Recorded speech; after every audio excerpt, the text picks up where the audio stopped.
Hey Embers! Today we're going to be looking at a different type of horror, real life, real scary animals by Casual Geographic. You know, I'm honestly not sure what to make of this one. A few of my friends have reacted to this and really enjoyed it, and they said since I'm an animal lover and I love horror, it would be right up my alley. So let's see what this is all about.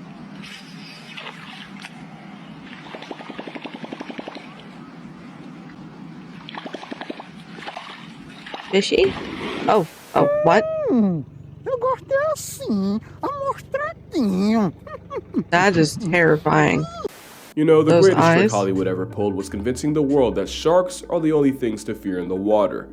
There are plenty to fear in the water. Have you seen what jellyfish do? Or piranhas? There be monsters. In the last video, we talked about how sharks might just be the most misunderstood creatures in nature, with a PR team that works about as hard as a whiteout's brain after 6 rounds of CTE. They've been done so dirty, they've actually overshadowed the other ichthyological insanity spawned from Satan's septic tank.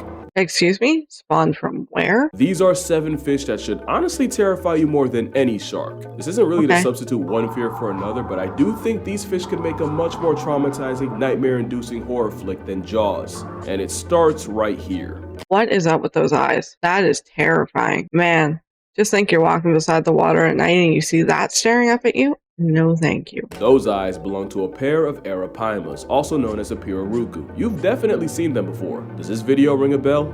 It definitely rang his. It's one of the biggest freshwater middle fingers nature forgot to vault. I've never heard of these before, and I live right on the ocean. Usually growing to over 6 feet long and 200-something pounds. It's bad enough those are NBA point guard measurements, but the beefiest ones can get to 10 feet in length and weigh over 400 pounds. This Jurassic roid guppy usually eats other fish to go with fruits and seeds, but also birds and allegedly even monkeys sitting on branches too close to water. And if you They eat monkeys? What? don't believe that, it's because you haven't seen them hunt.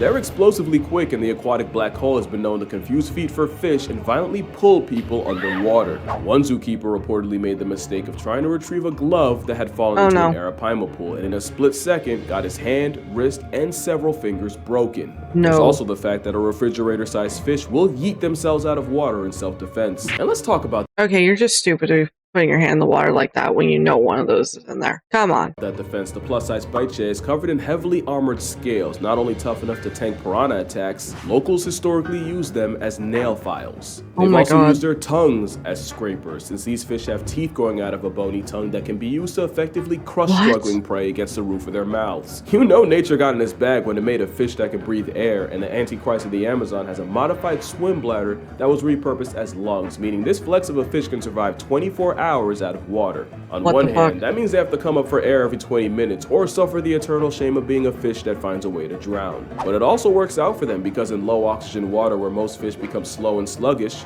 the air merchant menace can pretty much go on a killing streak. Now the question is, could an arapaima pack up a person? While there's no indication they see us as a snack, there are old stories of high-strung assault guppies effectively drowning people, likely by knocking them unconscious and leaving them incapacitated underwater. Not him, he's fine. You can unclench guidelines, he's good.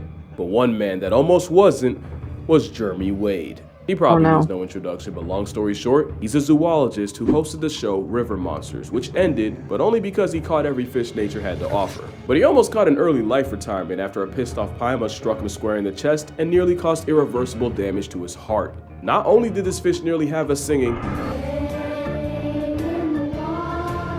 the suspect wasn't more than 90 pounds. Remember, the overachievers can press the scales at 400 or, 180 kilograms worth of kill a man. So yeah, the arapaima is a shack-sized, air-breathing, armor-plated predatory vacuum, and strangely enough, it's not the fish I'm most scared of in the Amazon.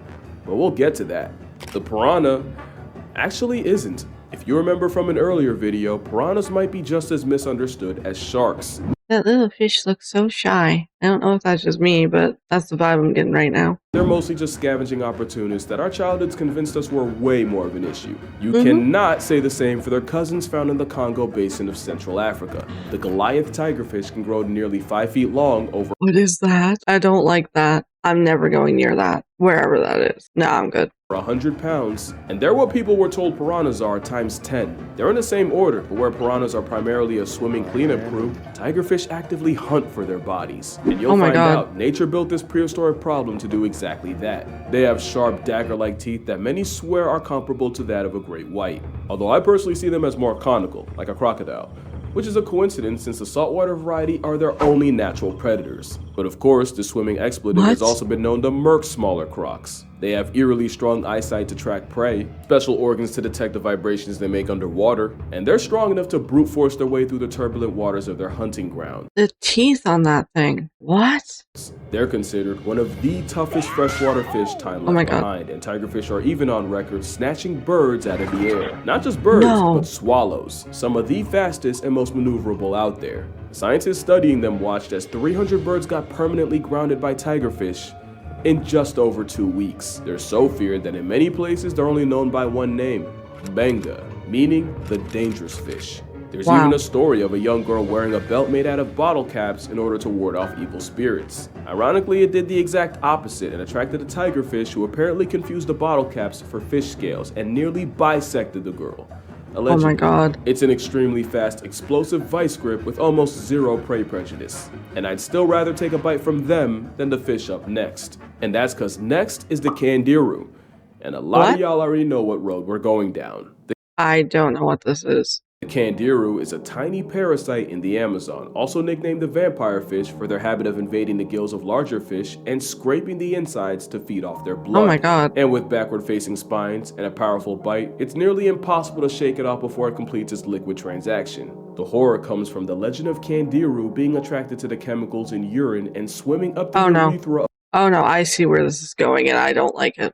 Of unlucky humans and getting stuck up there. A fate that takes surgery to reverse. Imagine a serrated, sentient toothpick in your bathing suit business and you'll see why the violation with gills is so feared. How much of this is even real? Most of the reports of people getting penetrated by peenfish are really sus at best. Apparently, they're not even attracted to the ammonia in human urine in the first place. There's a good chance that the candiru controversy came from European settlers coming home from long expeditions and telling these long, exaggerated stories to anyone who'd listen for status and attention. Okay, but where there's smoke, there's fire. And do you really want to take a chance to have that happen? Like, really? Yeah, but basically they were probably lying for clout. You have to remember, the whole piranha skinning a cow thing spawned from locals staging an event to impress the president. The truth is, your chances of peeing in the Amazon and getting frontal probed by a fish are about as much as you getting meal prepped by a shark or getting struck by lightning. Oh my bad. And getting struck by lightning.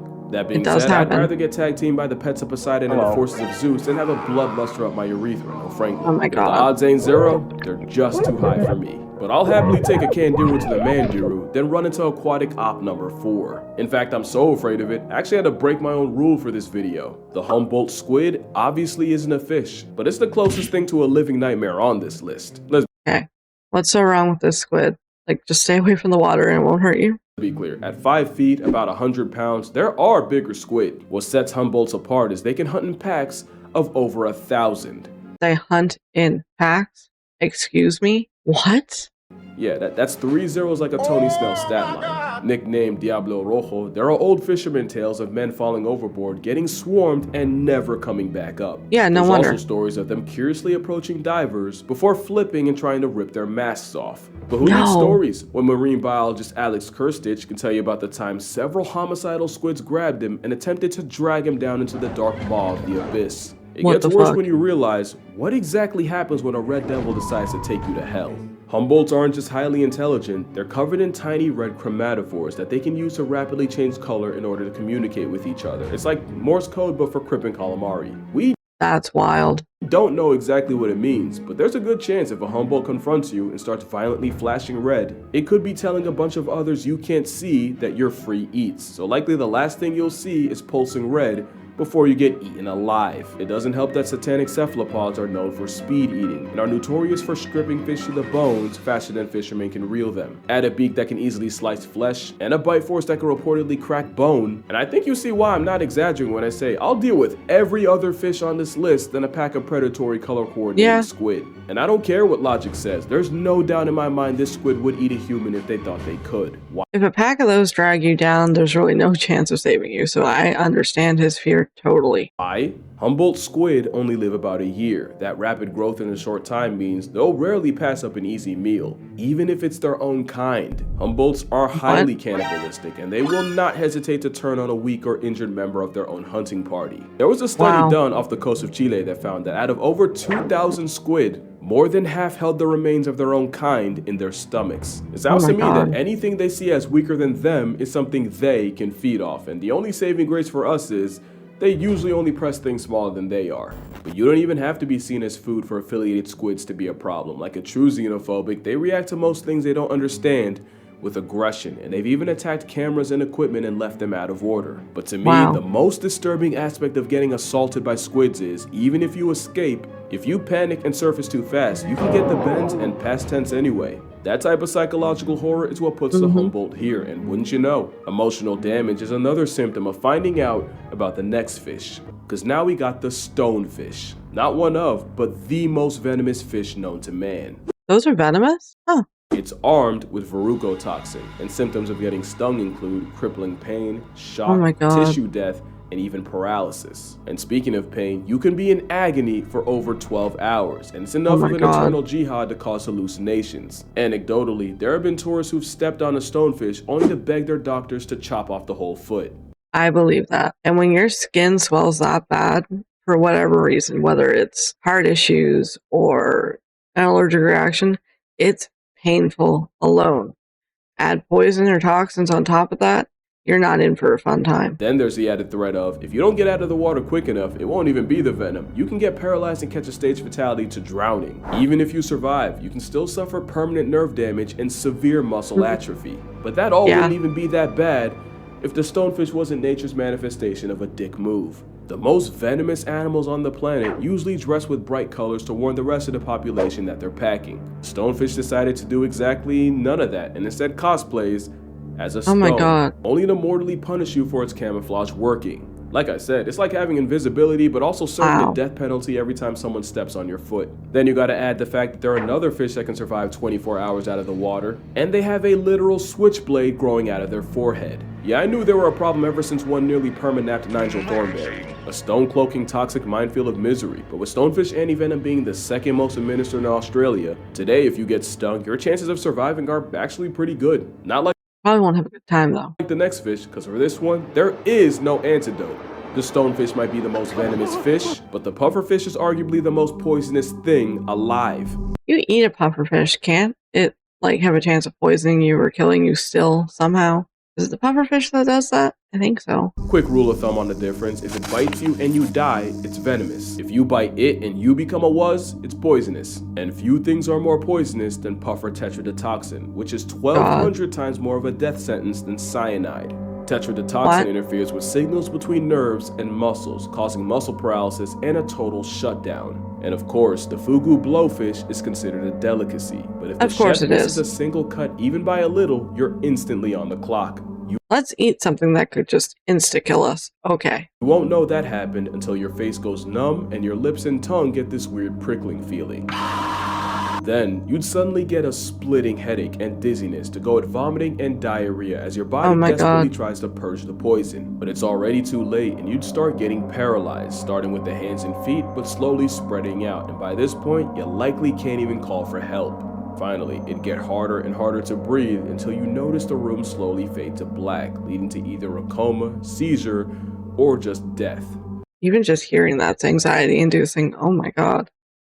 The permanent kind. Tetrodotoxin essentially flips a kill switch in your body, and there is no antidote. The only treatment is hooking you up to a respirator to breathe for you and praying it passes. The poison puffball is such a problem, it makes you forget they also have teeth that can bite clean through your finger. In fact, it's more than enough to violate a scorpion. And I don't even know how to describe what they do to crabs, turning crustacean into crustacean with a smile, no less.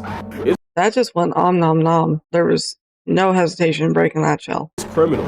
There's nothing funny about getting caught in that bite, with reports of pufferfish mutilating the genitals of men, and one case in 2008 where a Cambodian child had his coin purse sliced in half by a pufferfish. And unlike the candiru, this ain't a myth. Have your privates out by a puffer and you might just get... So that's 6 of the sinister 7. What was that noise? What did What? But before we get to the last one, we got honorable mentions. The fact that there's a fish that weaponized electricity enough to decommission a caiman and we just accept that is kinda crazy.